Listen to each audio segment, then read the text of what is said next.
In a packed underground arena in Las Vegas, a viral boxing prodigy named Blaze Carter was about to humiliate a legend on livestream. What began as a celebration of another first-round knockout turned deadly serious when a silent, silver-haired spectator rose from his seat. Chuck Norris wasn't your typical spectator. For over 3 decades, he was a 6-time world karate champion, a U.S. Air Force veteran, and a martial arts icon who once went undefeated across 183 professional bouts, known for dismantling opponents with surgical precision and walking away without ego. When Blaze Carter threw his challenge across the mic, taunting, mocking, inviting Chuck into the ring for just 1 round, he had no idea he was stepping into a storm of quiet mastery.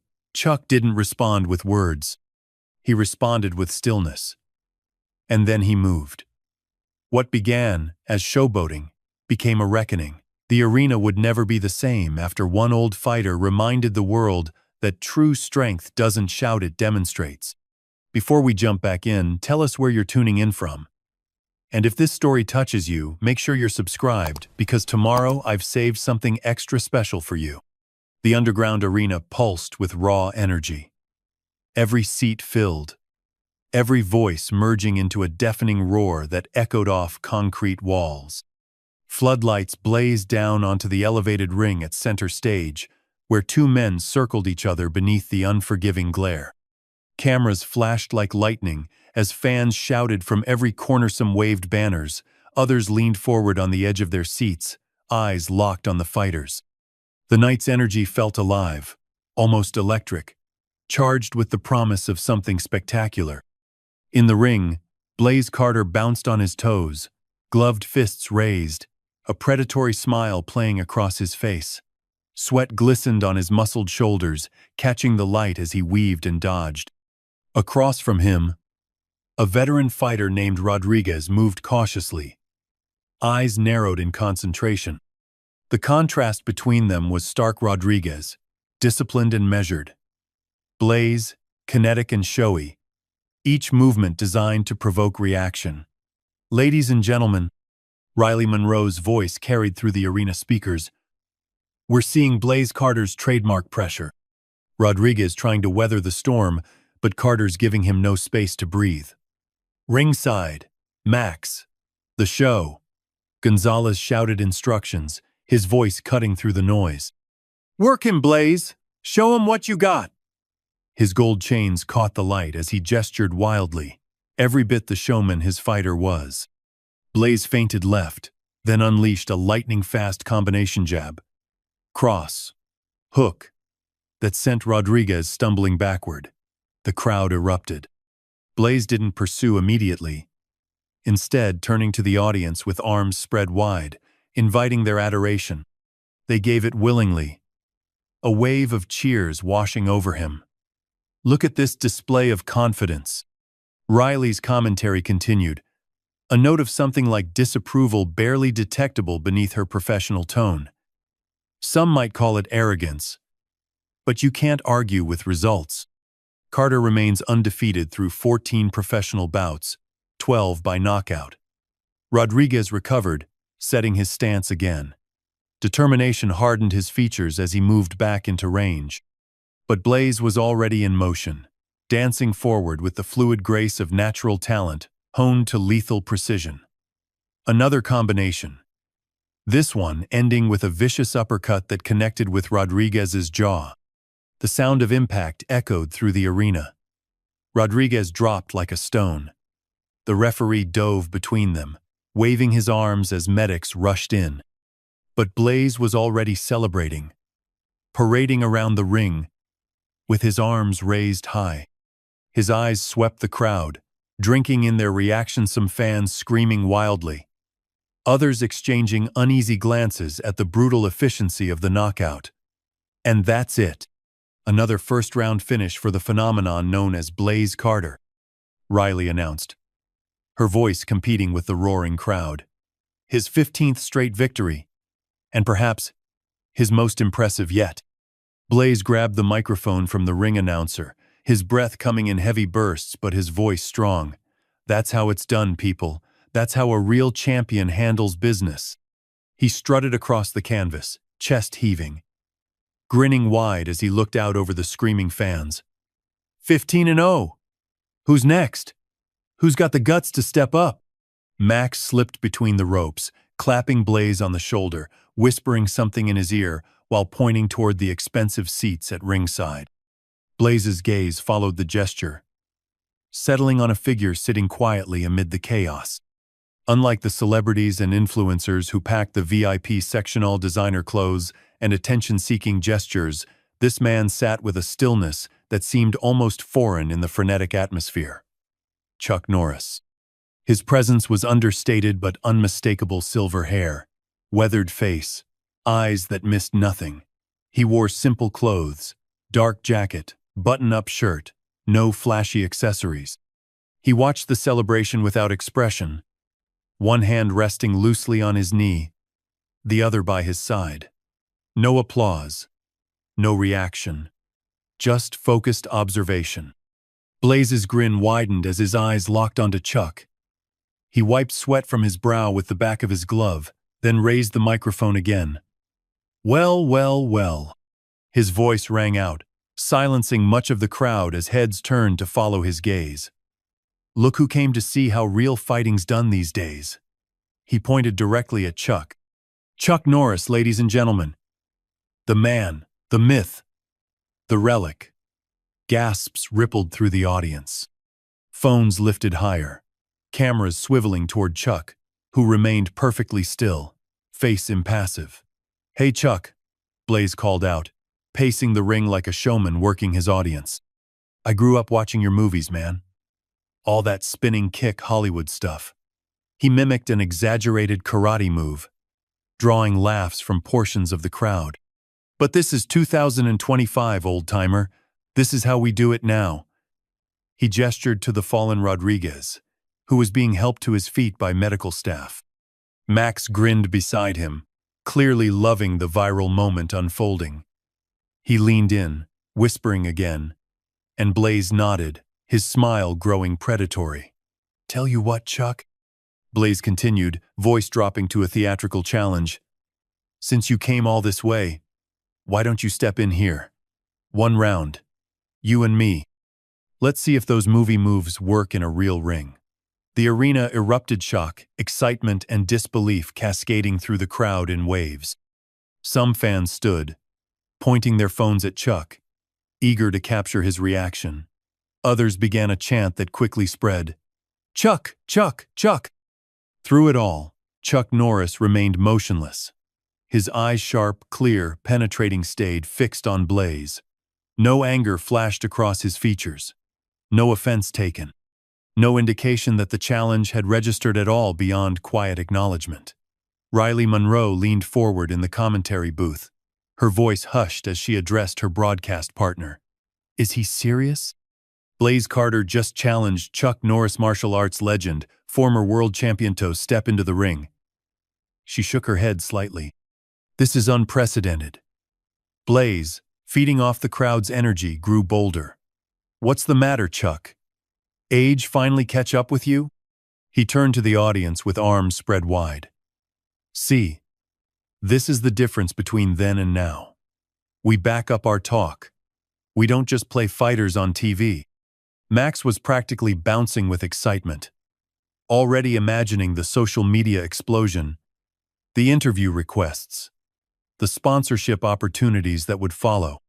This was marketing gold, regardless of whether Chuck accepted. But across the arena, something shifted in the atmosphere. Those nearest Chuck seemed to sense at first a subtle change in the air, like the charged stillness before lightning strikes. Chuck remained seated, his posture unchanged, but something in his eyes had intensified. Not anger, not offense, simply focus. Riley caught it too, her voice dropping lower as she narrated for viewers at home. For those just tuning in, undefeated boxing sensation Blaze Carter has just challenged Chuck Norris to a fight after his latest knockout victory. And while Carter celebrates, Chuck hasn't moved a muscle. But there's something happening here that's hard to define.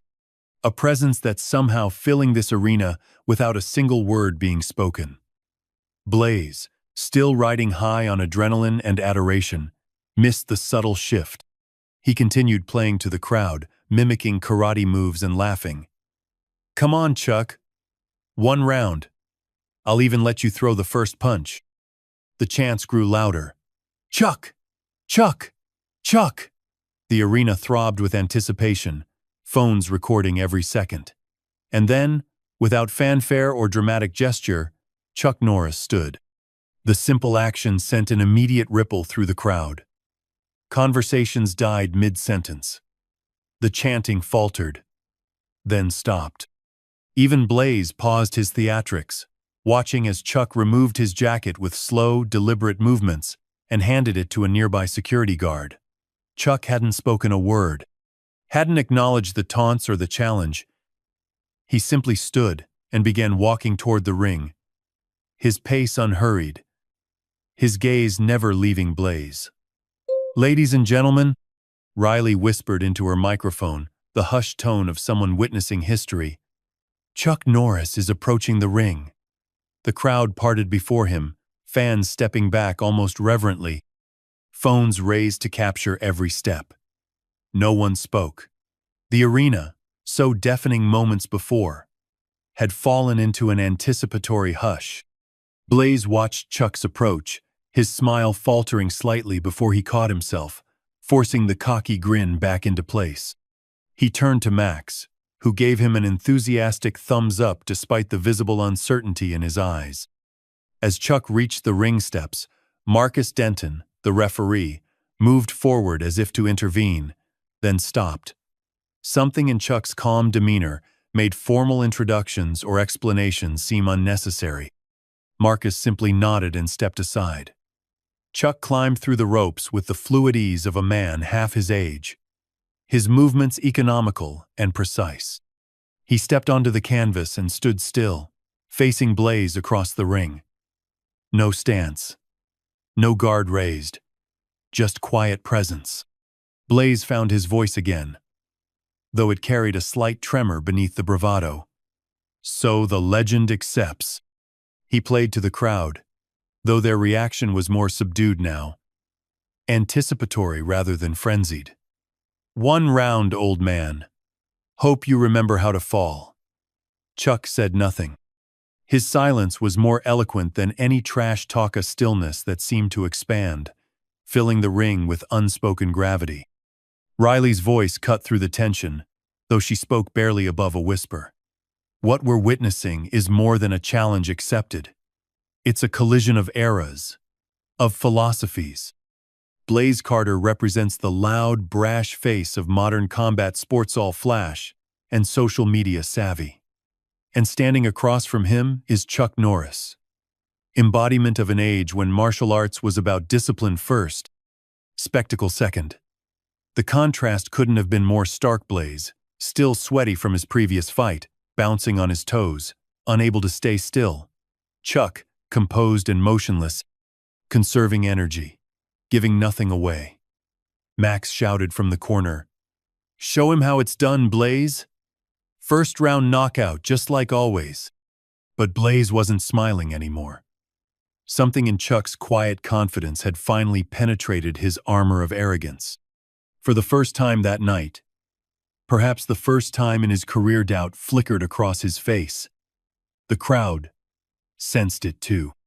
The atmosphere shifted again, the energy changing from spectacle to something more solemn, more significant. Everyone present seemed to understand, suddenly and collectively, that they were about to witness something more meaningful than a simple exhibition match. Marcus Denton approached the center of the ring, glancing between the fighters. "Gentlemen," he began, then faltered, realizing the usual pre-fight instructions seemed inadequate for what was unfolding. After a moment's hesitation, he simply stepped back, giving them space. Chuck and Blaze stood facing each other, separated by 10 feet of canvas and decades of martial philosophy. The arena held its breath. Behind the commentary table, Riley Monroe watched the two men square off, her microphone temporarily forgotten in her hand. 20 years of covering combat sports had taught her to recognize significant moments, and this silent confrontation between boxing's brash new star and a living legend transcended anything she'd witnessed before. The crowd's energy had transformed into something almost reverent. Gone was the rowdy bloodlust that had fueled Blaze's earlier victory celebration. In its place hung an expectant hush, punctuated only by the soft electronic clicks of thousands of phones recording. Riley found her voice again. For viewers just joining us, we're witnessing an unprecedented moment. Chuck Norris, six-time world karate champion, action film icon, and martial arts pioneer has accepted an impromptu challenge from undefeated boxing phenom Blaze Carter. She paused, studying Chuck's composed stance. Many of our younger viewers may know Chuck primarily through internet memes or his film career, but make no mistake, before Hollywood, Chuck Norris revolutionized martial arts competition in America. He retired undefeated with a professional record of 183 wins. In the ring, Blaze circled slowly, hands raised in a traditional boxing guard. The cocky smile had returned to his face, but it didn't reach his eyes. Those remained fixed on Chuck, watchful and wary. "What's the matter, old man?" Blaze called out, voice echoing in the hushed arena. "Waiting for the director to call action?" Chuck didn't respond. He hadn't yet assumed any recognizable fighting stance. He simply stood, hands relaxed at his sides, watching Blaze's movement with calm attention. The only visible change was in his eyes, which tracked Blaze with laser focus. Riley continued her commentary, filling the tense silence. What many people don't know is why Chuck stepped away from public life 7 years ago. Her voice softened.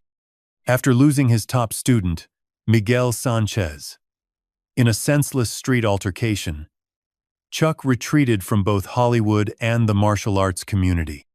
He's devoted himself to teaching defensive techniques to at-risk youth through his Kickstart Kids Foundation, but has declined all public appearances and exhibition matches. Backstage, a small group had gathered around a monitor displaying the ring feed. Among them stood Daniel Chen, a middleweight contender scheduled to fight later that evening. "This is insane," he muttered, shaking his head in disbelief. Carter has no idea what he's walking into. Beside him, his coach nodded gravely. "Chuck doesn't fight for show. Never has." In the VIP section, celebrities leaned forward in their seats, the usual practiced indifference abandoned in the face of authentic drama. Even the arena staff had stopped their routines, all eyes drawn to the ring where something extraordinary was unfolding. Max, the show. Gonzalez paced at ringside, his earlier excitement curdling into nervous energy. This wasn't playing out as he'd envisioned. The viral moment he'd hoped for was happening. Yes, but the narrative was slipping from his control. He cupped his hands around his mouth, shouting, "Stop dancing, Blaze! Take him out!" Blaze, responding to his corner's urgency, moved forward more aggressively. He launched a probing jab, quick, sharp, professional, the kind that had started combinations that left 14 opponents unconscious. Chuck slipped it with minimal movement, just a slight tilt of his head. The punch passed harmlessly through empty air. A murmur rippled through the crowd. Blaze frowned, then threw another jab, faster this time, followed by a right cross. Chuck's response was fluid, an economical, a subtle shift of weight, a small pivot, and both punches missed their target. "Incredible defensive awareness," Riley commented. Professional analysis momentarily overriding her awe. Chuck is barely moving, yet Carter can't find him. Frustration flashed across Blaze's face. He launched a more complex combination jab, cross, hook, uppercut, the sequence that had separated Rodriguez from consciousness minutes earlier. His fists cut through the air with vicious intent, each blow thrown with technical precision and raw power. Chuck moved like water flowing around stones, no wasted motion, no exaggerated dodges, just perfectly timed adjustments that left Blaze hitting nothing but air. He hadn't yet thrown a single strike of his own. The crowd's reaction shifted from hushed anticipation to genuine astonishment. A few scattered cheers broke out, no longer supporting either fighter specifically, but appreciating the display of skill they were witnessing. Blaze stepped back, breathing harder now, reassessing. Something dangerous flashed in his eyes. The wounded pride of a predator denied its prey. "Stop running and fight!" he snarled, loud enough for the first rows to hear.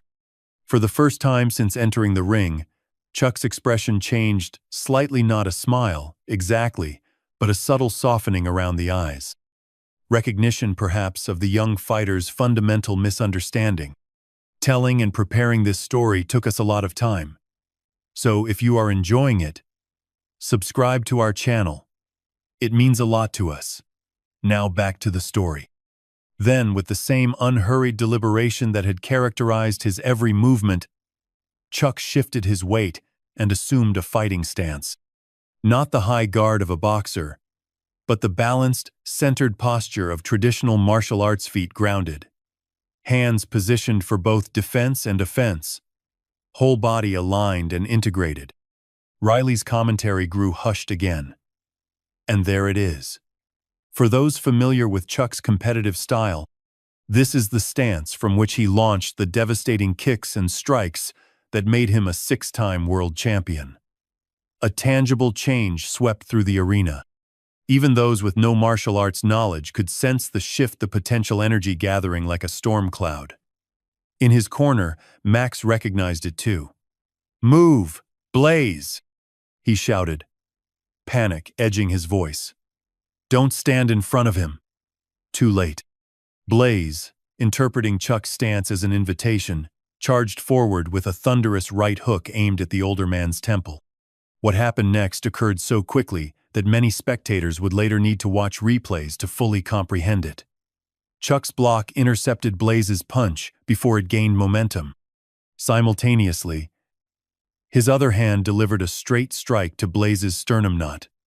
Delivered with crushing power, but with precise timing that disrupted the younger fighter's balance and breathing. Blaze staggered back, eyes wide with shock more than pain. The crowd gasped collectively. Riley's voice trembled slightly. "Ladies and gentlemen, that exchange lasted less than a second. But what you just witnessed was the fundamental difference between fighting for spectacle and fighting with purpose." Chuck didn't match Carter's power, he neutralized it, then countered with just enough force to create distance and make a point. Blaze recovered quickly, his face darkening with a cocktail of emotion, surprise, embarrassment, and rapidly escalating anger. The calculated showmanship vanished, replaced by genuine fury.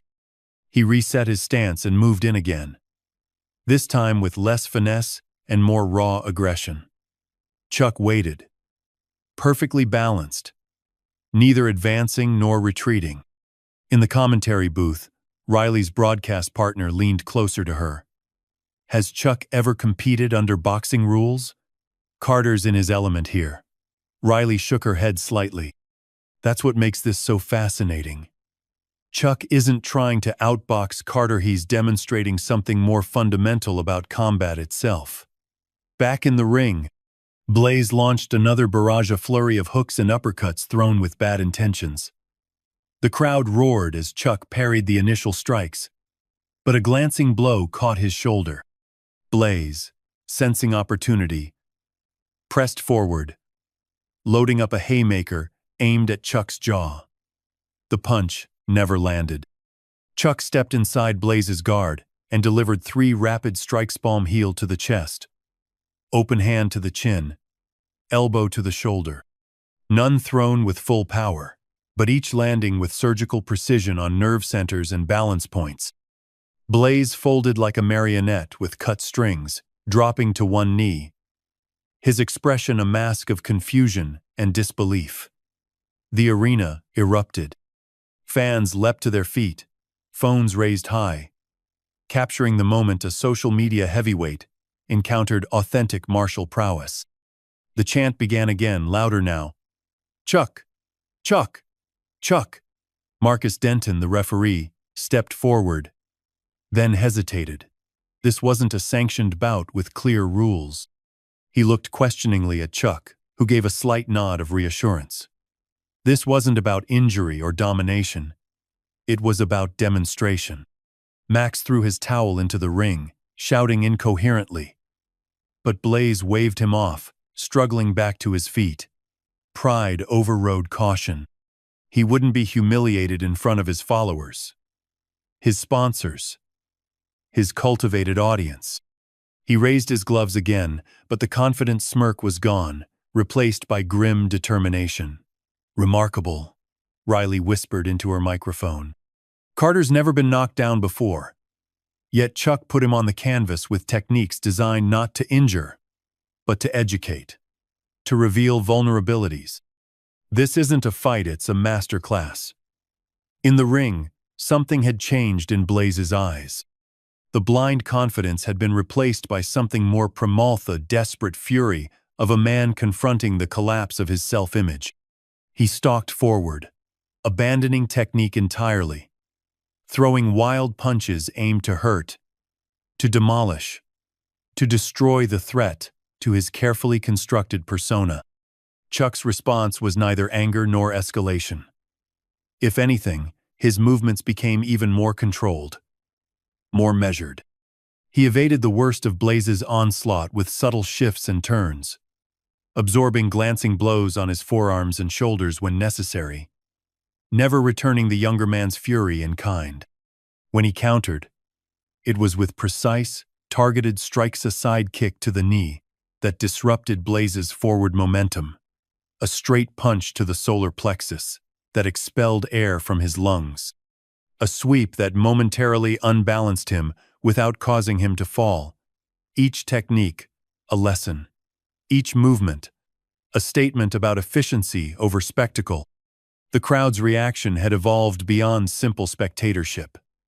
They were witnessing something transcendent. Not just a physical contest, but a philosophical statement written in motion and moment. Even those who had come for blood and spectacle found themselves hushed, somehow understanding that they were seeing something rare and significant. Riley's commentary had grown sparse, her experienced voice recognizing when silence better served the moment. But now she spoke again, her tone reflective. Throughout his career, Chuck Norris emphasized that martial arts was never primarily about fighting. It was about developing character, discipline, self-control. The physical techniques were simply the vehicle for deeper growth. She paused, watching Chuck sidestep another of Blaze's increasingly desperate attacks. What we're seeing is the difference between someone who fights for external validation and someone who developed mastery for its own sake. Chuck isn't trying to prove anything to us. He doesn't need our approval or attention. That's what makes his demonstration so powerful. In the ring, Blaze was flagging. His earlier bout and the emotional toll of this unexpected challenge had drained his reserves.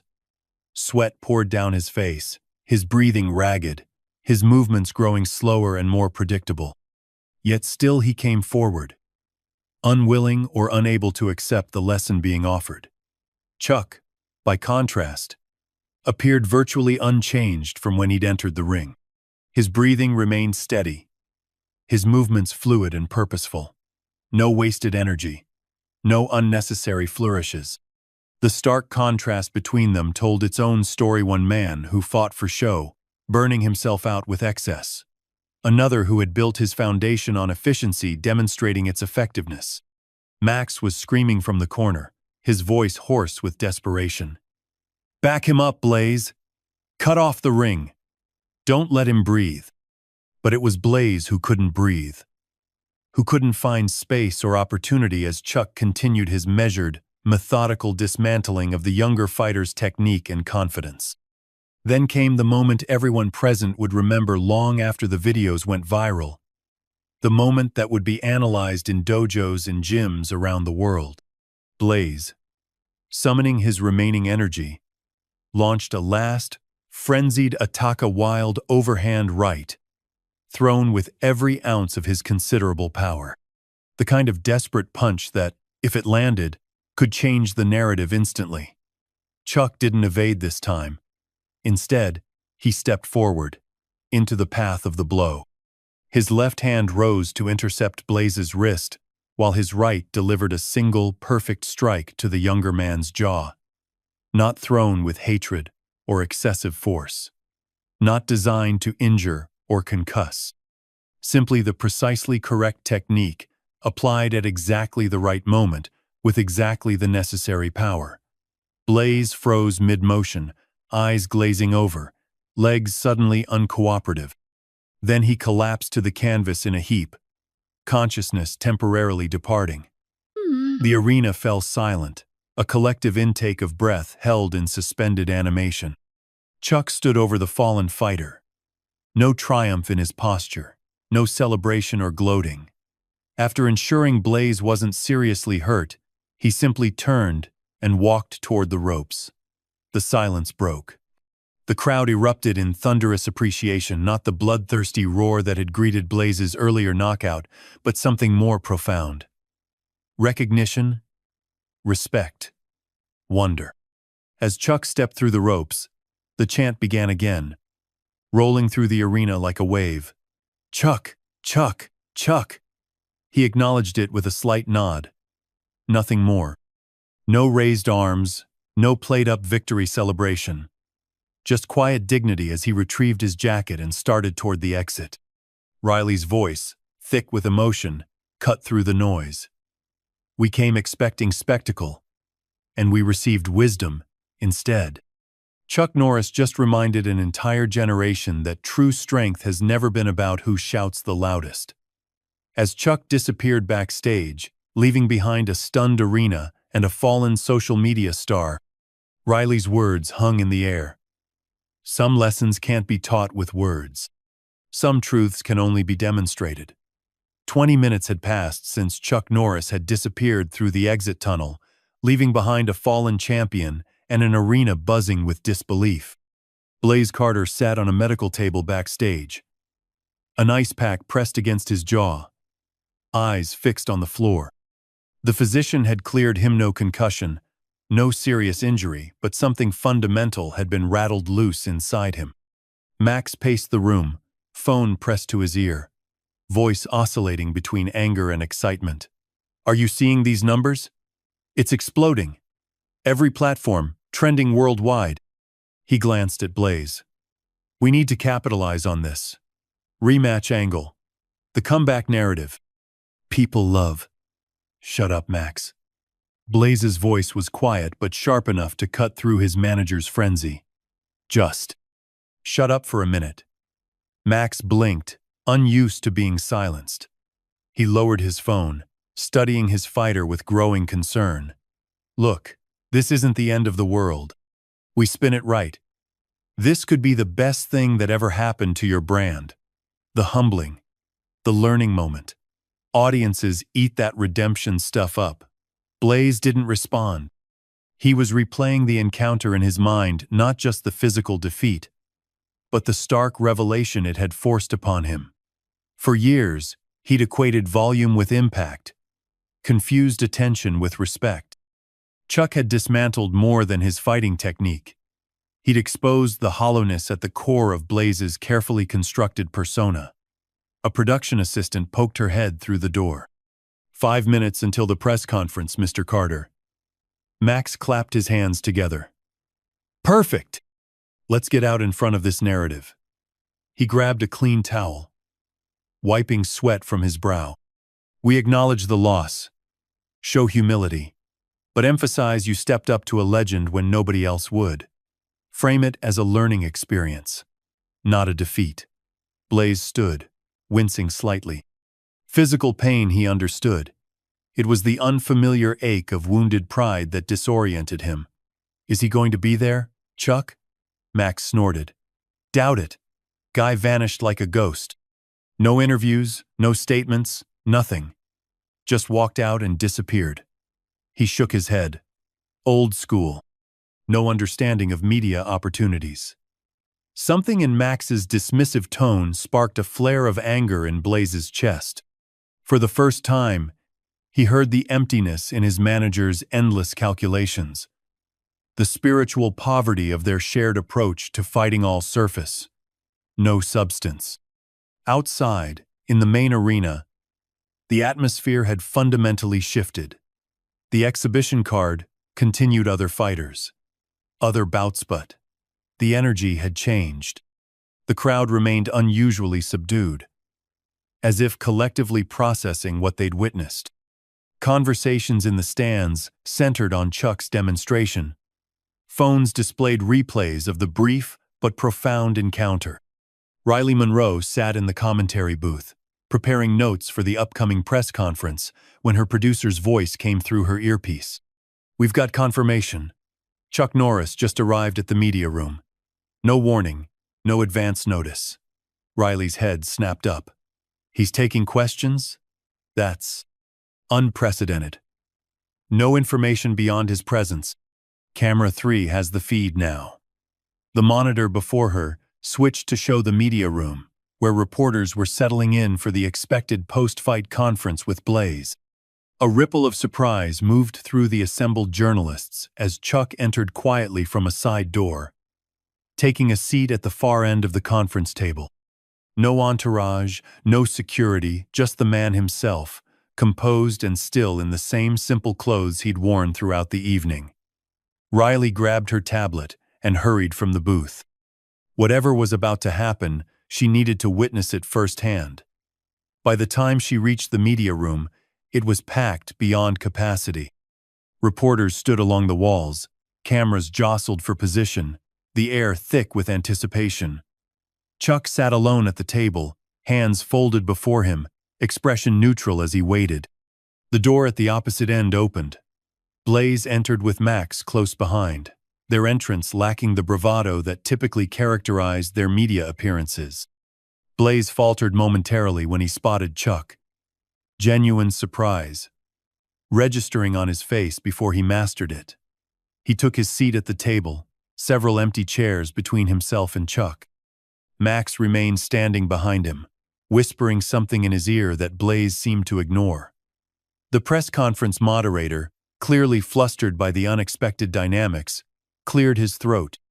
"Ladies and gentlemen, thank you for your patience. We're here to discuss tonight's exhibition bout between Blaze Carter and Chuck Norris." A forest of hands shot up immediately. The moderator pointed to a reporter in the front row. "Question for Chuck Norris. After years of declining public appearances, what prompted you to accept Carter's challenge tonight?" All eyes turned to Chuck, who considered the question with deliberate thoughtfulness before speaking. When he did, his voice was steady and quiet, yet carried effortlessly through the room. "I didn't come tonight looking for a fight." His Texas accent was subtle but present. "I came to observe, to learn about the current state of combat sports." He glanced briefly at Blaze before continuing. "But when the challenge was issued, I recognized an opportunity to demonstrate something important, not just to Mr. Carter, but to everyone watching. Something about the difference between fighting for attention and training for mastery." The room fell silent, reporters forgetting to take notes as they absorbed his words. "In my day," Chuck continued, "we didn't have social media or viral videos. We trained in quiet gyms, focused on perfecting technique and building character. The applause was secondary to the discipline." A reporter called out, "Are you suggesting today's fighters lack discipline?" Chuck shook his head slightly. "No. I'm suggesting that when external validation becomes the primary goal, something essential gets lost. True martial arts has always been about the internal journey, about conquering your own limitations before challenging others." Blaze shifted in his seat, discomfort evident in his posture. Max looked increasingly agitated, clearly unhappy with the direction of the conversation. Another reporter stood. "Blaze, how do you respond to what Mr. Norris is saying? Do you feel your approach to fighting has been too focused on spectacle?" Before Blaze could answer, Max leaned forward. "Let's be clear.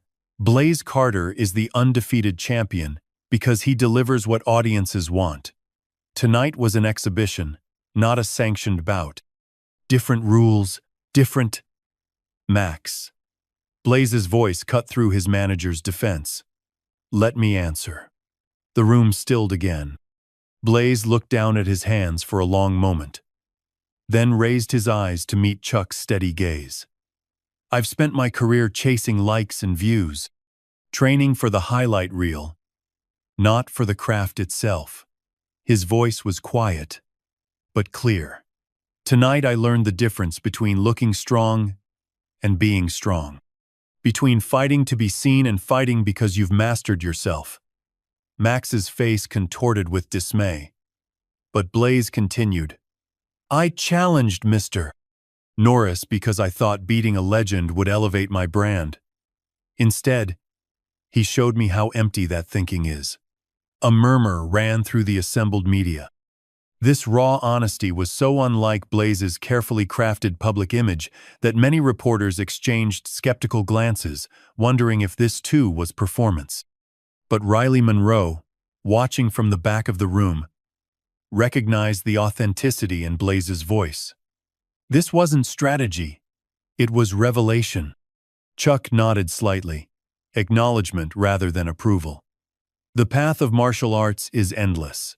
Every master remains a student. What happened tonight wasn't about one man defeating another, it was about remembering what fighting should teach us about ourselves. A young reporter raised her hand. Mr. Norris, would you consider coming out of retirement? Training fighters again? Chuck's expression softened. I never stopped teaching. I just changed who I teach and why. He paused. After I lost Miguelmi's student who was killed trying to break up a street fight, I realized that the most important lessons of martial arts weren't reaching those who needed them most. Now I work with young people who need discipline and self-respect more than they need trophies.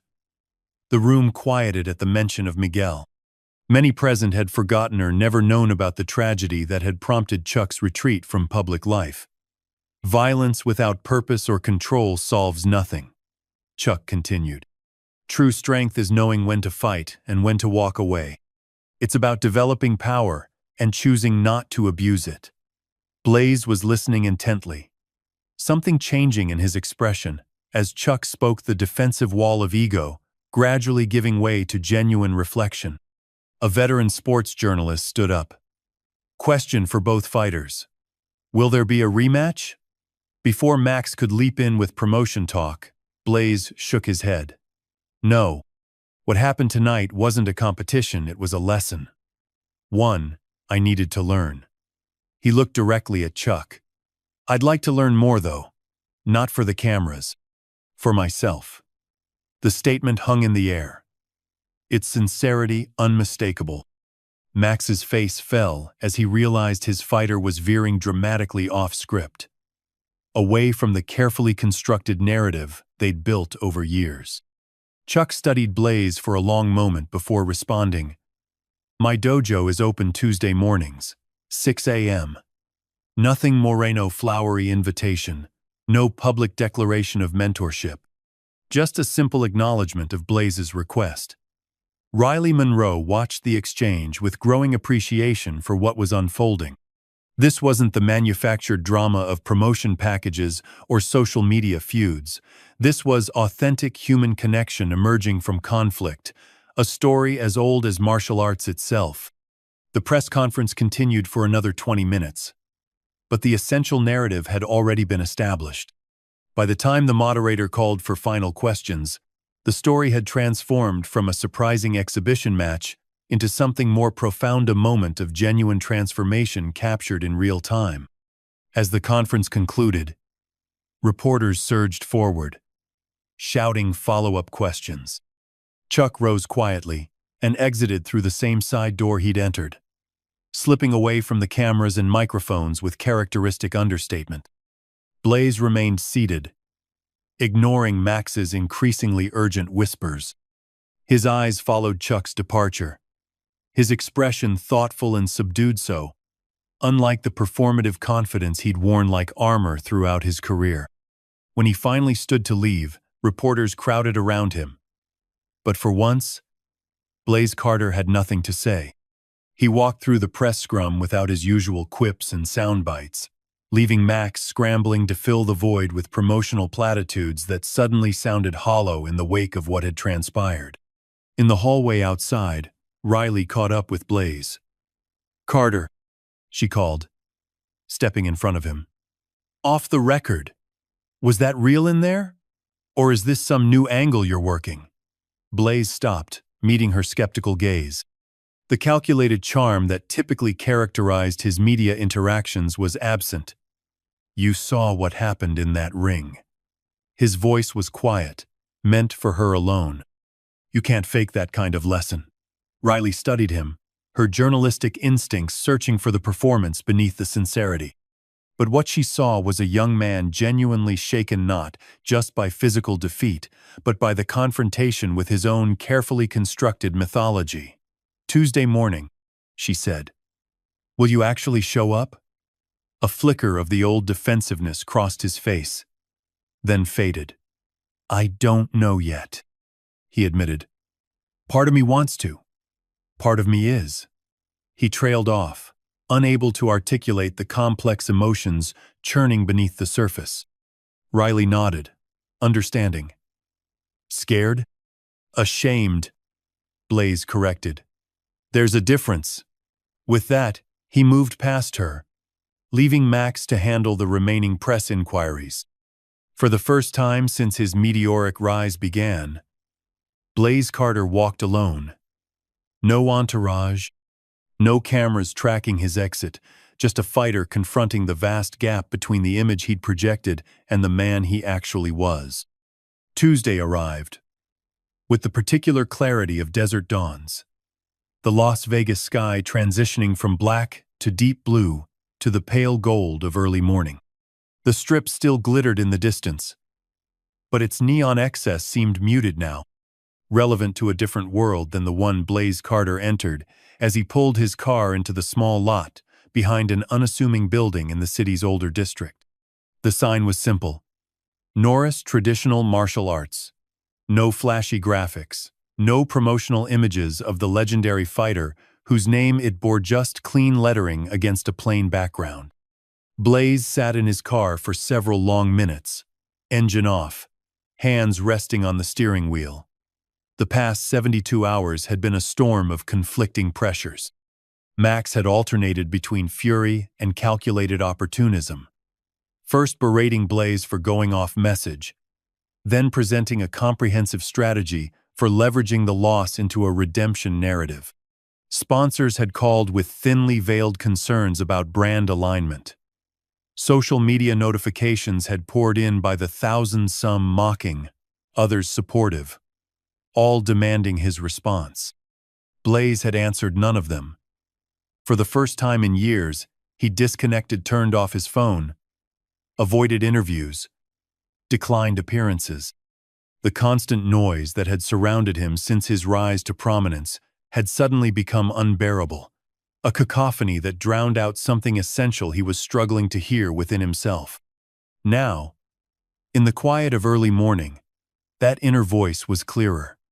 It had led him here, to this modest dojo, at an hour when he'd normally be deep in sleep after a night of clubs and cameras. He checked his watch. 5:50, 2 a.m. Taking a deep breath, he stepped out of the car. The dojo's rear entrance was unlocked. Blaze hesitated, then pushed the door open and stepped inside. The space was simple and functional: polished wooden floors, white walls adorned with just a few calligraphy scrolls, training equipment arranged with meticulous order. No mirrors covering the walls like in the high-end gyms where he typically trained. No branded merchandise or sponsorship banners. The room was empty save for one person, Chuck Norris, seated in meditation at the center of the floor. Eyes closed, back straight, hands resting on his knees. He wore a traditional white gi, the black belt at his waist, the only indication of rank or achievement. Blaze stood awkwardly by the door, suddenly acutely aware of his designer athletic wear and limited edition training shoe sole, carefully selected for their photogenic qualities rather than functional merit. The contrast between his curated appearance and the austere authenticity of the space made him shift uncomfortably. Chuck's eyes opened. He regarded Blaze with the same calm, measured gaze that had been so disconcerting in the ring. No surprise registered on his face neither at Blaze's presence nor his timeliness. "There are training uniforms in the changing room," Chuck said, his voice quiet but carrying easily in the silent space. "First door on your left." Blaze nodded, grateful for the simple instruction that required no explanation of his presence or decision to come. He found the changing room and a stack of clean white gis in various sizes. Changing into one, he felt strangely vulnerable without his customary gear, with its logos and signature colors, just plain white cotton, anonymous and functional. When he returned to the main floor, he found Chuck still seated in the same position. "Sit," Chuck instructed, gesturing to the space across from him. Blaze lowered himself to the floor, attempting to mirror Chuck's posture, but finding it more difficult than expected. His body, conditioned for explosive power and camera-ready flexing, resisted the simple discipline of sitting straight with nothing to do but be present. "Before we begin physical training," Chuck said, "we start with stillness. Controlling the mind must precede controlling the body." Blaze nodded, though the concept was foreign to his experience. His training had always been focused on external results, muscle definition for camera appeal, knockout power for highlight reels, cardio endurance for late-round dominance. The idea of training attention itself had never been presented to him. "Close your eyes," Chuck instructed. "Focus on your breathing. When thoughts arise, and they will, don't fight them. Just observe them, then return to the breath." Blaze closed his eyes, immediately feeling awkward and self-conscious. His mind raced with competing thoughts. Was he making a fool of himself? What would Max say if he could see this? Was this some kind of test? Would Chuck post about this online later? "Your mind is very busy," Chuck observed after several minutes, his voice neither judgmental nor surprised. "That's natural. It's been trained to seek constant stimulation, just as your body has been trained for constant display." Blaze opened his eyes, a defensive retort rising to his lips, then subsiding as he recognized the simple truth in Chuck's assessment. His entire career had been built on capturing and maintaining attention. Of course, his mind would resist its absence. "I don't know if I can do this," he admitted, the words emerging before he could filter them through his usual calculated persona. Chuck nodded. "That's the first honest thing you've said since you arrived." He rose to his feet in a single fluid motion that belied his age. "Now we can begin." What followed was unlike any training session Blaze had ever experienced. There were no cameras, no music pumping through speakers, no trainers shouting encouragement or counting reps. Just precise instruction and patient correction. Chuck began with fundamentals so basic that Blaze initially felt insulted: balance, breathing. Elements he'd considered mastered years ago, beneath his current level of achievement. "Your foundation is weak," Chuck told him bluntly after observing his movement. "You've built impressive power on unstable ground." Rather than arguing, Blaze found himself listening, really listening perhaps for the first time in his career. The absence of an audience removed the usual filter through which he processed feedback, always calculating how adjustments would affect his image rather than his actual performance. Again, Chuck would say after each attempt, his tone neither encouraging nor discouraging, simply expectant. No praise for effort, no criticism for failure, just the consistent request for improvement. An hour passed, then two. Sweat soaked through Blaze's guy, his muscles trembling from the sustained focus on positioning that demanded a different kind of endurance than his usual explosive training. Yet Chuck showed no signs of tiring, his demonstration of each movement as precise in the third hour as it had been in the first. "Enough for today," Chuck finally said, returning to the center of the room, and bowing slightly a gesture. Blaze awkwardly returned. Same time Thursday? Chuck asked. Though the question carried the weight of assessment rather than invitation, Blaze hesitated. His body ached in unfamiliar ways. His ego still smarted from the constant corrections, and the practical demands of his career pressed at the edges of his consciousness. Sponsors expected appearances. Max had scheduled interviews. Training camps for his next official bout would begin soon. Yet something had shifted during these hours of focused work, a quiet recognition that what he'd been pursuing might be fundamentally different from what he actually needed. "I'll be here," he said simply. Chuck nodded once. Acceptance rather than approval. The real training happens between sessions. Pay attention to your habits, show you stand, how you breathe, how you respond to challenges. Martial arts isn't something you do, it's something you live. As Blaze changed back into his street clothes, he noticed his phone silenced but visible in his bag, displayed dozens of missed calls and messages. The digital demands of his curated life continued unabated, regardless of his brief absence from its center. For the first time, he felt a distinct separation between those external pressures and his internal experience. As if he'd stepped momentarily outside the narrative he'd been both creating and trapped within. Returning to the main floor, he found Chuck preparing the space for what appeared to be a youth class, setting out training equipment with methodical care. "These are the kids you mentioned?" Blaze asked. "From your foundation?" Chuck nodded. "Most come from difficult backgrounds. Broken homes. Gang territories. The kinds of places where violence is normalized but rarely understood." He straightened a row of focus pads. They don't need another outlet for aggression. They need discipline that translates beyond physical confrontation. Blaze watched him work, struck by the contrast between this purposeful preparation and the elaborate production that surrounded his own public training sessions, always staged for maximum visual impact, carefully edited for promotional packages. "Could I?" he began, then faltered, unaccustomed to asking rather than demanding. "Would it be all right if I stayed to watch?" Chuck considered him for a moment. "Not today. They're not ready for visitors, especially famous ones. Their training is for them, not for observers." The gentle rejection stung more than Blaze expected, but he nodded in understanding. "Thursday, then." "Thursday," Chuck confirmed. Outside, the Las Vegas morning had fully bloomed, traffic beginning to fill the streets as the city's daytime personality emerged.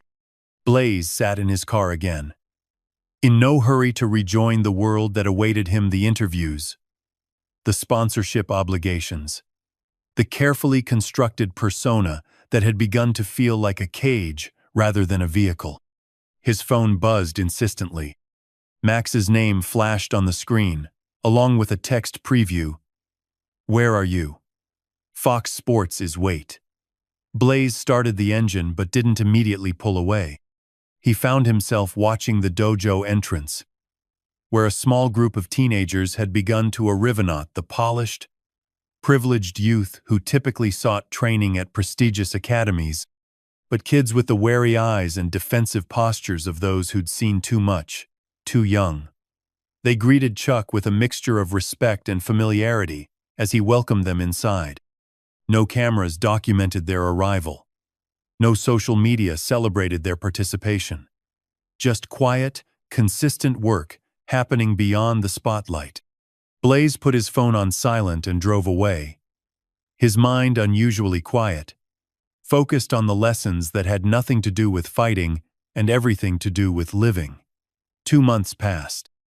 Las Vegas summer heat shimmered off asphalt and glass, distorting the horizon into wavering mirages that matched the shifting landscape of Blaze Carter's life. Inside the Norris dojo, now familiar in its simplicity, Blaze moved through a complex sequence of techniques, no longer the awkward, resistant student of those first sessions. but a dedicated practitioner showing signs of transformation. His movements had gained a fluidity that complemented his natural power, his awareness extending beyond the immediate target to encompass balance, positioning, and energy conservation. Chuck observed from the side, his corrections now more nuanced. "Your mind still runs ahead of your body," he noted. "You're thinking about the end of the combination before fully executing its beginning." Blaze nodded, recognizing the truth in the observation.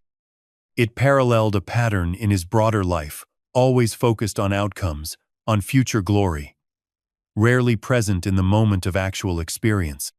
Their training sessions had expanded from twice weekly to nearly daily, much to Max's ongoing frustration.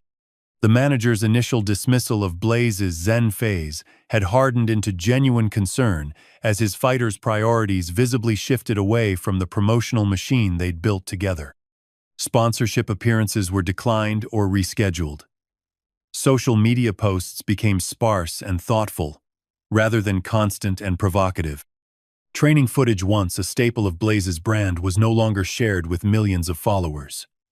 Most worrying to Max, Blaze had begun asking questions about his contracts, his obligations, his financial arrangements, areas he'd previously delegated entirely to management, while he focused on performance and personality.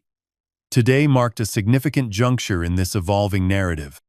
After training, Blaze would meet with the Nevada Athletic Commission regarding his return to professional competition, his first official bout since the exhibition with Chuck that had altered his trajectory. "You're distracted," Chuck observed as Blaze's technique faltered mid-sequence. Blaze stopped, centering himself with the breathing practice that had become second nature. "The meeting with the commission. The fight next month." He shook his head. "Everyone has expectations about how I'll perform, who I'll be." Chuck gestured for him to sit. They settled on the training floor. The familiar ritual of post-workout reflection that had become as important as the physical training itself. "Who do you want to be?" Chuck asked. The question deceptively simple. Blaze considered this. 2 months ago, the answer would have been automatic: the undefeated champion, the social media sensation, the fighter everyone loved or loved to hate. Now, the performative certainty had given way to genuine introspection. "I want to be authentic," he said finally. "I built a career on being larger than life, more confident, more aggressive, more everything than was natural or necessary. It worked. But..." He searched for words that could articulate the emptiness that had begun to hollow out his achievements even before Chuck had exposed their foundations. "But it wasn't sustainable," Chuck finished for him. "Personas require constant energy to maintain. Your true self is the only identity that doesn't deplete you." Blaze nodded, grateful for the articulation of what he'd been feeling but struggling to express. "Max doesn't understand. He thinks this is temporary, that I'll go back to being the old Blaze once I start winning again." "Will you?" The question hung between them, carrying weight beyond the immediate context of Blaze's upcoming return to competition. It addressed a fundamental fork in his path: continue the transformation begun in this simple dojo, or revert to the formula that had brought him fame and fortune. "I don't think I can," Blaze admitted. "Even if I wanted to, I don't think I could unsee what I've learned here." Chuck nodded, a rare smile briefly softening his features. "That's the true test of learning, not whether you can perform techniques in controlled conditions, but whether you can maintain your center when the world pulls at you from all directions." 40 minutes later, Blaze sat before the Nevada Athletic Commission, surrounded by the familiar apparatus of fight promotion cameras, reporters, representatives from his management team. Max sat beside him, briefcase open, documents arranged in meticulous order, expression fixed in the practiced optimism of deal-making. Commissioner Edwards reviewed the paperwork before him. "Mr. Carter, after your extended absence from competition, the Commission requires assurance that you're physically and mentally prepared to return to professional fighting." He glanced up. Your manager has submitted medical clearances and training documentation, but given the unusual nature of your last public appearance, we have additional questions." Max leaned forward. "Commissioner, I can assure you that Blaze is in peak condition. His training regimen has been unconventional but comprehensive, and he's more than ready to—" "I'd like to hear from the fighter," Edwards interrupted, looking directly at Blaze. The room quieted. Reporters leaned forward, sensing potential drama. Max shifted uncomfortably beside him. Blaze took a deep breath, centering himself as he'd been practicing for months now. "My last fight wasn't a sanctioned bout, but it taught me more than any official match in my career." His voice was steady, lacking the performative intensity that had once characterized his public speaking. "I've spent these months rebuilding my foundation, not just physically, but mentally. I'm a different fighter now than I was before." Edwards studied him. "Different? How?" "The commission's concern is whether you can compete safely and effectively." "I'm more effective now because I'm more honest," Blaze replied. "I built my early career on a persona that was becoming increasingly disconnected from reality. That gap was unsustainable and ultimately dangerous, both to myself and potentially to opponents." A murmur ran through the assembled press. This candid self-assessment was dramatically different from the brash confidence they'd come to expect from Blaze Carter. Max attempted to steer the conversation back to safer territory. "What Blaze means is that he's developed a more strategic approach. His technique has evolved, but fans can still expect the explosive performances that made him a champion." Blaze turned to his manager, a brief look passing between them that spoke volumes about the growing distance in their perspectives. "That's not what I mean, Max." He returned his attention to the commissioners. "I'm not here to promise spectacular knockouts or viral moments. I'm here because fighting is my profession, and I want to practice it with integrity." The commission approved his return, and as reporters surged forward with questions, Blaze felt a strange calm amidst the familiar chaos. The machinery of fight promotion continued its relentless operation around him, but he no longer felt defined by its mechanisms or confined by its expectations. Outside the commission offices, Max finally gave voice to the frustration that had been building for weeks. "What was that in there? We had a strategy emphasize your physical improvements, hint at new techniques to build anticipation, keep the focus on the upcoming fight, not philosophical musings about authenticity." Blaze regarded his longtime manager with newfound clarity. "Max, we need to talk about my contract, about our arrangement going forward." Max's expression shifted from frustration to alarm. "What are you saying? We built this career together. Your brand, your opportunities. That's just it." Blaze interrupted gently. "We built a brand, but somewhere along the way, I lost sight of the person beneath it." He glanced at his watch. "I promised Chuck I'd help with the youth class this afternoon. We'll continue this conversation tomorrow." Fight night arrived with the particular electricity that only Las Vegas can generate around combat sports. The Strip, illuminated with promotional images, betting odds displayed on towering digital billboards, fans from across the globe converging on the MGM Grand Arena where Blaze Carter would face Miguel Santana in his highly anticipated return. Backstage, the energy was equally charged but fundamentally different from Blaze's previous bouts.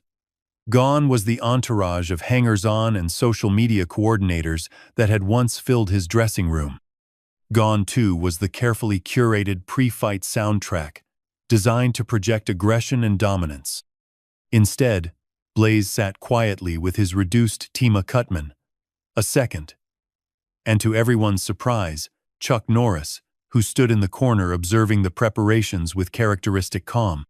Max entered, tablet in hand, clearly uncomfortable with the stripped-down arrangements but professional enough to focus on immediate priorities. "Arena's packed. Betting line has narrowed, more money coming in on you with the late action." He glanced at Chuck, nodding slightly, but unable to hide his lingering resentment. Press row is speculating about how your style will have changed. Blaze acknowledged the information with a nod as his hands were being wrapped. Any word on Santana? Confident. His team's been pushing the narrative that you've gone soft, that all this martial arts philosophy has dulled your killer instinct. Max's tone revealed his own lingering doubts on this point. Chuck spoke for the first time since arriving. True martial arts doesn't dull the edge. It simply ensures the blade is wielded with purpose. Max bit back what appeared to be a reflexive dismissal, instead focusing on practical matters. 5 minutes until walkout. Standard entrance. Procedure music hits. Lights drop. You make your way to the ring. He hesitated. Unless you wanted to change that too? The question carried an edge, but Blaze let it pass. Standard procedure is fine. He stood as the cutman finished with his gloves. Chuck, thank you for being here. Chuck nodded once. Remember what we discussed. The opponent isn't Santana. It's the gap between your training and your application, between what you know and what you do under pressure. His entrance music hit the same aggressive track that had accompanied his previous victories, but as he walked through the tunnel toward the lights and noise, Blaze experienced it differently. No longer using it to fuel artificial aggression, he simply acknowledged its rhythm, remaining centered in his own preparation, rather than the external spectacle. The crowd's reaction was mixed cheers from loyal fans intermingled with uncertainty from those who didn't know what to expect from this evolved version of a fighter once known for brash predictability. Signs bearing his name and image dotted the stands, alongside newer ones questioning whether new Blaze could match the dominance of his former self. Riley Monroe's voice carried over the broadcast as Blaze made his way to the ring. For those just joining us, this is the moment many fight fans have been waiting for. Blaze Carter's return to professional competition following his exhibition encounter with Chuck Norris that went viral for all the wrong reasons. Her co-commentator picked up the thread. The big question tonight: has Carter's training with Norris enhanced his fighting ability, or has it softened the killer instinct that made him undefeated in 15 professional bouts? As the referee called them to the center for instructions, Santana leaned in close. Hope you enjoyed your time playing Karate Kid, because tonight, you're back in the real world. The old Blaze would have responded with escalating trash talk, feeding the pre-fight narrative of animosity and disrespect. The man who stood there now simply nodded, acknowledging Santana's strategy without being provoked by it. They returned to their corners. Chuck's final words were simple: be present. Nothing else exists but this moment. The bell rang. Santana came out aggressive, just as expected, pressing forward with combination punches designed to overwhelm and test Blaze's resolve immediately. The crowd roared as the action exploded from the opening second, sensing the potential for early drama. But where the old Blaze might have matched aggression with aggression, this version moved with calculated efficiency, slipping punches, creating angles, conserving energy while gathering information about his opponent's patterns and preferences. Carter looking surprisingly patient early, Riley observed from commentary, not returning fire with the volume we're accustomed to seeing from him. Santana pressed his perceived advantage, growing more aggressive as Blaze continued his measured approach. You running already? He taunted between combinations. Fight me, movie star. Midway through the round, the dynamic shifted.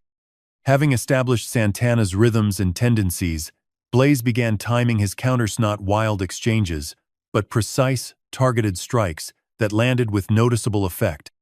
A straight right as Santana overextended. A clean hook as his opponent reset his stance. Technical execution, replacing emotional reaction. The crowd's energy evolved from initial confusion to growing appreciation. They were witnessing something rare in modern combat sports, fighting as chess rather than war. Strategic calculation rather than emotional escalation. As the round ended, Santana returned to his corner, breathing heavily. A thin line of blood trickling from his nose despite having thrown twice the volume of strikes as Blaze. In Blaze's corner, Chuck said nothing, simply handed him water and met his eyes with a nod of acknowledgement. No detailed technical adjustments, no emotional appeals to aggression or caution, just the silent affirmation that Blaze was finding his own path through the challenge. The second round began with Santana adjusting his approach, more measured now, more respectful of Blaze's counter-striking accuracy. The pace slowed, becoming a tactical exchange rather than a brawl. By the championship rounds, a pattern had emerged. Santana would press, seeking to overwhelm with volume and aggression. Blaze would absorb, evade, and counter with increasingly telling effectiveness. Neither man dominated outright, but a subtle shift in momentum became apparent to those watching closely. Santana's attacks growing more desperate as Blaze's responses grew more assured.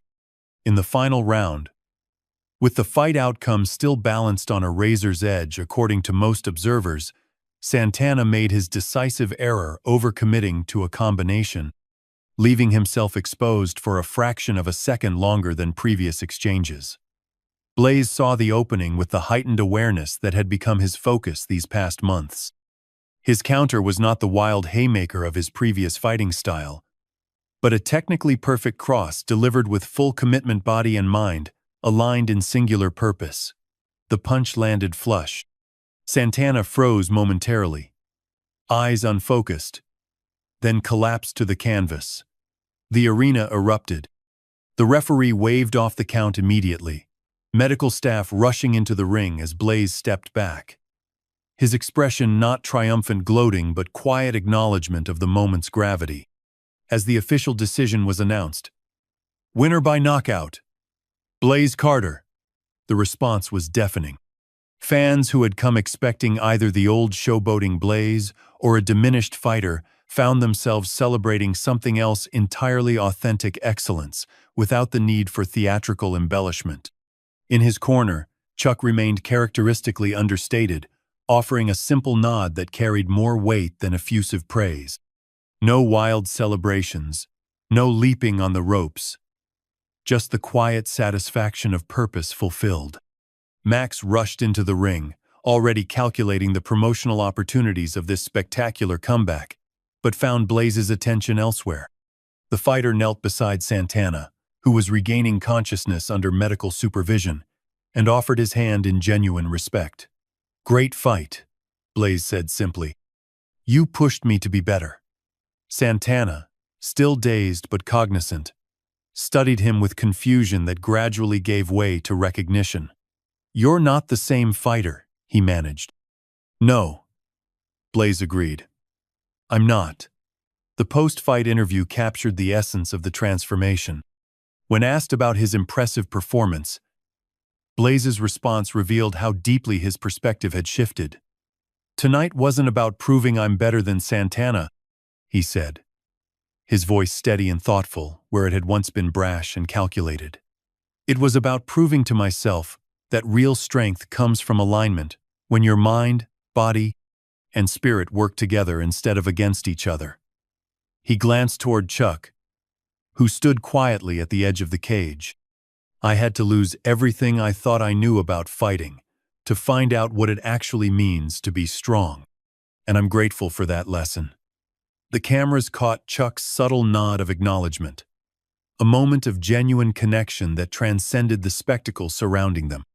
As the media event concluded and the entourage prepared to leave, Riley Monroe approached him one last time, recorder in hand, but not yet activated. "Off the record," she said. "Was it worth it? Trading the persona for the person beneath it? You had the whole world watching your every move, hanging on your every word." Blaze considered her question seriously. "The world wasn't watching me," he answered finally. "It was watching who I pretended to be. There's no freedom in that kind of attention." Riley nodded, a journalist's skepticism balanced against what she'd witnessed firsthand. "And now? Where does Blaze Carter go from here?" He glanced across the room where Chuck was quietly conversing with a commission official. His presence so different from the flashy celebrities who typically populated post-fight events, grounded, authentic, unconcerned with the impression he created. "Forward," Blaze replied simply, with clearer eyes. 18 months later, winter sunshine streamed through windows of the converted warehouse that now housed the Norris Carter Academy of Martial Arts. The space hummed with focused activity students of all ages, practicing in different sections, their movements purposeful and disciplined. In the central area, Blaze moved among teenage students, offering quiet corrections. "Marcus, remember what we discussed about balance," he said, adjusting a young man's stance. "Power doesn't come from tension. It comes from alignment." Across the room, Chuck worked with another group. His teaching style, as economical as his fighting had been. Occasionally, their eyes would meet, teacher and student now partners in sharing the lessons that had transformed one life with others who needed similar guidance.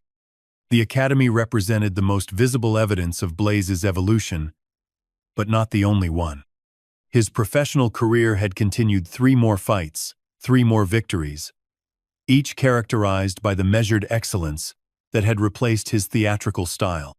No trash talk, no manufactured feuds, just the quiet pursuit of mastery for its own sake. His relationship with Max had been the most difficult transition.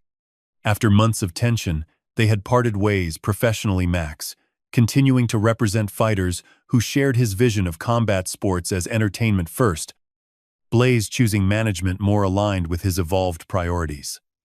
Riley Monroe had documented this journey in a feature series that earned her industry recognition. She now stood at the edge of the training floor, watching the academy in operation. This visit wasn't for another article. Their professional relationship had evolved into something approaching friendship. Blaze noticed her and, after ensuring his students were properly engaged, crossed the room to greet her. "Twice in 1 month," he observed with a smile. "Should I be worried you're working on an exposé?" Riley returned his smile. "Just checking in. Heard about your decision. Wanted to get your thoughts." The decision required no further explanation. 3 days earlier, Blaze had announced his retirement from professional competition. At 31, still in his physical prime, with lucrative offers arriving regularly, he had chosen to step away not due to injury or declining skills, but because his path had evolved. "Let's talk outside," Blaze suggested, leading her to a small garden area where students often meditated. They settled on a bench beneath a young oak tree, one of several planted when the academy opened. Symbols of the slow, steady growth that had replaced Blaze's former fixation on immediate results. "So," Riley began. "No second thoughts?" Blaze shook his head. "None. The fighting was never the point. It was what the fighting taught me.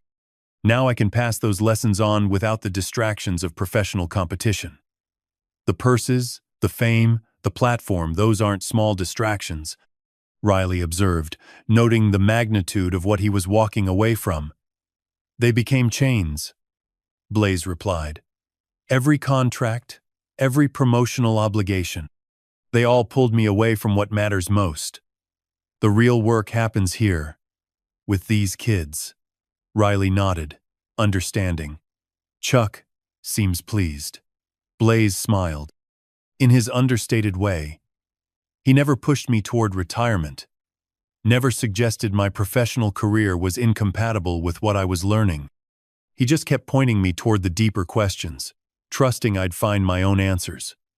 "And have you found your answers?" Blaze considered this. "I've found better questions. Before, I was asking how to get more attention, more money, more status.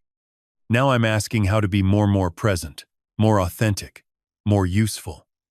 Inside the academy, a bell sounded, signaling the end of the current session. Students bowed to their instructors, then to each other, a ritual of mutual respect that formed the foundation of everything taught within these walls. Blaze stood, preparing to return to his responsibilities. Will you stay for the next class? It's the veterans group, some powerful work happening there. As they walked back toward the building, a black SUV pulled into the parking lot. Max Gonzalez emerged, designer sunglasses and gold jewelry, marking him as distinctly out of place in the academy's understated environment. Blaze paused, surprised. They hadn't spoken directly since the announcement of his retirement, just a brief email exchange acknowledging the end of their contractual obligations. Max approached, removing his sunglasses to reveal a complex mixture of emotions: pride, regret, uncertainty. "Didn't expect to see you here," Blaze said, neither welcoming nor dismissive. Max shifted uncomfortably. "Saw your announcement. Figured I should say something in person." Riley, sensing the need for privacy, excused herself and continued inside. "Congratulations," Max said finally, "on knowing when to walk away. That's rare in this business." "Thank you," Blaze replied, genuine appreciation in his voice. "Would you like to come inside? See what we're building here?" Max hesitated, then shook his head. "Not today. Maybe another time." He glanced toward the academy. "I just wanted to say that I was wrong about what you needed." His voice carried the unfamiliar texture of sincere reflection. "I thought it was my job to make you bigger, more famous. I never considered there might be something more important than that. We were both doing what we thought success looked like," Blaze said, extending an olive branch. "Neither of us was entirely wrong. Just incomplete." Max nodded. "The foundation. You started the work with these kids and veterans. It's good. Important. It's open to support," Blaze replied, recognizing an opportunity to bridge their different worlds. "Your promotional skills, your connections, they could help us reach more communities." Something shifted in Max's expression, a door opening where a wall had stood. "I'd like to hear more about that. Not today, but soon." They shook hands, not the performative greeting of business associates playing for cameras, but the genuine connection of two men acknowledging a shared history while glimpsing a possible future. Inside, Blaze found Riley observing the veterans class. "Everything okay with Max?" she asked quietly. Blaze nodded. "Better than it's been in a long time." He watched the students prepare for their session, each carrying visible and invisible scars, each seeking something more meaningful than the superficial victories and defeats that had once defined his own understanding of strength. "When I first started covering your career," Riley said, "I wrote that you were fighting to prove something. I think I was right about that part. I just didn't understand what that something was." "Neither did I," Blaze admitted. "I thought I was proving my superiority. Turns out I was just trying to fill a hole that victory could never satisfy." The students lined up, ready to begin. Blaze took his position before them, centering himself with the breathing practice that had become as natural as heartbeat. "The most important fight," he told them, "isn't against an opponent. It's against the voice inside that tells you power comes from dominating others rather than mastering yourself." As the class began their practice, Blaze caught Chuck's eye across the room. The older man offered a slight note acknowledgement of a journey that had come full circle, from challenge to learning to teaching. No words were necessary between them. Like the most profound lessons of martial arts itself, the truest communication required no spectacle, no announcement, no external validation. Just the quiet recognition of authentic strength, passed from one generation to the next. Outside, the academy's lights illuminated the young oak trees, still saplings compared to what they would become, but growing steadily toward their potential, roots deepening with each passing season. Just as those who trained within these walls grew in ways invisible to casual observation, but transformative in their lasting impact. This was Blaze Carter's legacy, not the highlight reels or championship belts that had once defined his ambitions, but the lives touched and changed by the lessons he had first learned in that moment of public humbling. The moment when a cocky young fighter had challenged a legend and received not the victory he sought, but the wisdom he needed. The strongest opponent he had ever faced wasn't Chuck Norris, but the hollow persona he himself had created, and his greatest victory wasn't any public triumph, but the quiet courage to walk away from the roaring crowd toward the more meaningful silence of authentic purpose. In a world that increasingly confused attention with value, spectacle with substance, Blaze had found the rarest form of strength, the power to be himself, completely and without apology. To know his own worth beyond the validation of others. To understand that true mastery was measured not by who you could defeat, but by what you could build, heal, and transform. Not an ending, but a beginning. Not a knockout, but an awakening. Not a walk away from purpose, but a walk toward one step at a time, with clear eyes and an open heart. Up next, we have 2 more incredible stories that are waiting for you. Just click the image you want to watch and it will take you there. If you enjoyed this video, make sure to subscribe. It would mean a lot.